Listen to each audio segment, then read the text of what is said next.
নমস্কাৰ মই ভাস্কৰ জ্যোতিবাই আপোনালোক সকলোকে আৰৰ কথালৈ স্বাগতম জনাইছো। বিহাৰ নিৰ্বাচনৰ ফলাফলৰ পাছত দেশৰ বিৰোধী জোঁটৰ মাজত ব্যাপক প্ৰভাৱ পৰিছে। বিৰোধী ইণ্ডিয়াৰ মাজত যি প্ৰভাৱ পৰিছে সেই প্ৰভাৱ বহুঘা বিভক্ত হিচাপে দেখিবলৈ পোৱা গৈছে। কংগ্ৰেছ আৰু আন দলসমূহৰ মাজত মতানৈক্য বৃদ্ধি পাইছে, সেই কথা সঁচা, কিন্তু কংগ্ৰেছৰ ভিতৰতো চৰ্চা চলিছে বৰ্তমান সময়ত ইণ্ডিয়া জোঁট থকা উচিত নে অনুচিত। বিৰোধী গোটসমূহ ইণ্ডিয়া হিচাপে ঐক্যবদ্ধ হৈ থকাৰ প্ৰয়োজনীয়তা আছে নে নাই, কংগ্ৰেছৰ ভিতৰ চৰাটো তাক লৈ চিন্তা চৰ্চা চলিছে। আহিবলগীয়া বিধানসভা নিৰ্বাচনসমূহত কংগ্ৰেছে অকলে প্ৰতিদ্বন্দ্বিতা কৰিবনে, ইণ্ডিয়াৰ হৈ প্ৰতিদ্বন্দ্বিতা কৰিব, তাক লৈ দলৰ ভিতৰতো চৰ্চা চলিছে। শীৰ্ষ মহলত ইয়াক লৈ ব্যাপক চৰ্চা আৰম্ভ হৈছে। প্ৰথমে যদি আমি বিহাৰ নিৰ্বাচনৰ ফলাফলৰ পাছত কংগ্ৰেছৰ ভিতৰ চৰাৰ যি খবৰ ওলাইছে সেই খবৰলৈ চাওঁ, তেতিয়াহ'লে এটা প্ৰশ্ন আহি পৰিছে যে কংগ্ৰেছক যদি পুনৰুজ্জীৱিত কৰিব লাগে, হেৰুৱা শক্তি পুনৰ ঘূৰাই নিব লাগে, তেতিয়াহ'লে কংগ্ৰেছৰ এটা মহলে মত পোষণ কৰিছে যে ৰাজ্যই কংগ্ৰেছে নিজাববীয়াকৈ নিৰ্বাচনত অৱতীৰ্ণ হ'ব লাগিব। কাৰণ দীৰ্ঘম্যাদী পৰিকল্পনাৰে কংগ্ৰেছে যদি ৰাজ্যসমূহত শক্তি বৃদ্ধি সঞ্চয় কৰাৰ চেষ্টা নকৰে, তেতিয়াহ'লে কংগ্ৰেছৰ আৰু বেয়া দিন আহিব পাৰে। সেয়া কংগ্ৰেছৰ ভিতৰত চৰ্চা চলিছে।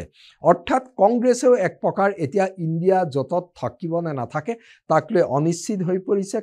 কংগ্ৰেছৰ ভিতৰত এনেকুৱা এটা ধাৰণা হৈছে যে ৰাজ্যসমূহত কংগ্ৰেছে সংশ্লিষ্ট ৰাজ্যৰ আঞ্চলিক দলসমূহৰ লগত মিত্ৰতা কৰাৰ লগে লগে সেই ৰাজ্যসমূহত পূৰ্বতে কংগ্ৰেছৰ যি স্থিতি আছিলে, সমগ্ৰ ৰাজ্যজুৰি তেওঁলোকৰ যি প্ৰভাৱ আছিলে, যি সংগঠন আছিলে, তাক ক্ৰমশঃ টুটি আহিবলৈ আৰম্ভ কৰিছে। সেই কথা কংগ্ৰেছ নেতৃত্বৰ মাজত চৰ্চা হৈছে। অৰ্থাৎ যেতিয়া আন দলসমূহে কংগ্ৰেছৰ ভুলৰ কাৰণে বিৰোধী জোঁটৰ এই ব্যৰ্থতাৰ প্ৰসংগ আনিছে, তেতিয়া কংগ্ৰেছৰ ভিতৰত ওলাইছে যে কংগ্ৰেছৰ এক প্ৰকাৰ বহু ৰাজ্যত অস্তিত্বৰ সংকট আহিছে।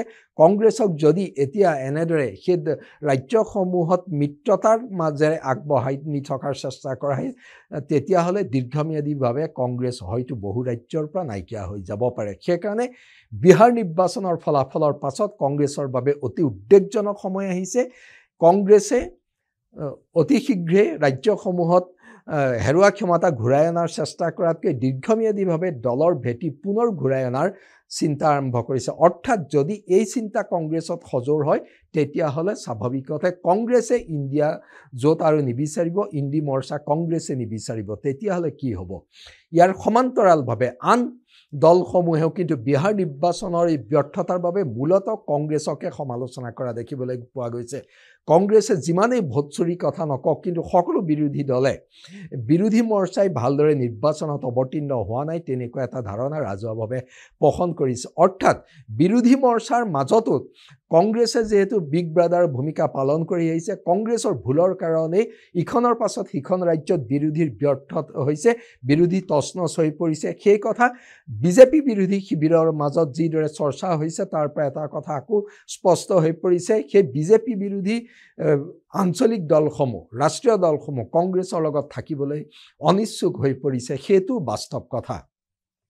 অৰ্থাৎ এই দুইটা দিশৰ পৰা এটা কথা স্পষ্ট হৈ পৰিছে, অন্ততঃ ইয়াৰ পাছত অনুষ্ঠিত হ'বলগীয়া বিধানসভা নিৰ্বাচন কেৰালা, তামিলনাডু, পশ্চিমবংগ, অসম আহিব। এই ক্ষেত্ৰত দেশৰ বিৰোধী শিবিৰৰ স্থিতি কি হ'ব সেয়া লক্ষণীয় হ'ব।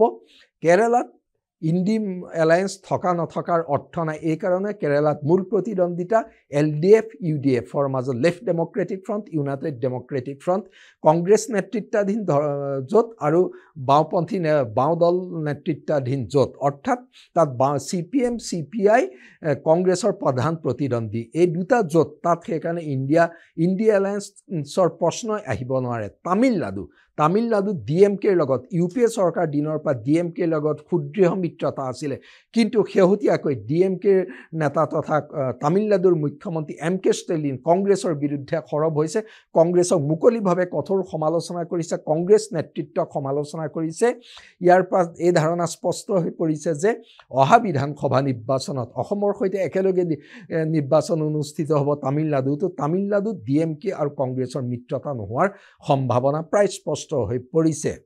কাৰণ MK ষ্টেলিনে বৰ্তমান বিজেপিক সমালোচনা কৰাৰ লগতে পূৰ্বৰ কেন্দ্ৰৰ কংগ্ৰেছ চৰকাৰ সমালোচনা আৰম্ভ কৰিছে অৰ্থাৎ তামিলনাডুৰ ৰাজনীতিৰ বাবে দিল্লী সৰ্বভাৰতীয় দলক সমালোচনা কৰাৰ যি ধাৰা আছিল তাক পুনৰ সক্ৰিয় কৰি আনিছে MK ষ্টেলিনে ইয়াৰ পাছত পশ্চিমবংগত ইণ্ডিয়া এলায়েন্সৰ প্ৰসংগই নাই এই কাৰণ মমতা বেনাৰ্জীয়ে কেতিয়াও কংগ্ৰেছৰ সৈতে মিত্ৰতাৰ বিধানসভা নিৰ্বাচনত অৱতীৰ্ণ নহয় সেই কথা স্পষ্ট অৱশ্যে পশ্চিমবংগত বাওমৰ্চা কংগ্ৰেছৰ সৈতে থাকিব কংগ্ৰেছ আৰু বাওমৰ্চাই ঐক্যবদ্ধভাৱে নিৰ্বাচনত অৱতীৰ্ণ হ'ব কিন্তু তৃণমূল কংগ্ৰেছে অকলে নিৰ্বাচনত অৱতীৰ্ণ হ'ব তৃণমূল কংগ্ৰেছ বৰ্তমান সময়তে কংগ্ৰেছৰ প্ৰতি সম্পূৰ্ণ বিতুষ্ট হৈ আছে কংগ্ৰেছ নেতা ৰাহুল গান্ধীৰ বিৰুদ্ধে মমতা বেনাৰ্জীয়ে মুকলি বিশুদ্ধাৰ প্ৰকাশ কৰি আহিছে ৰাহুল গান্ধীৰ যোগ্যতাক লৈ তেওঁ প্ৰশ্ন উত্থাপন কৰিছে অৱশ্যে মমতা বেনাৰ্জীয়ে সোনিয়া গান্ধীৰ প্ৰতি নৰম স্থিতি গ্ৰহণ কৰে কিন্তু ৰাহুল গান্ধীৰ নেতৃত্ব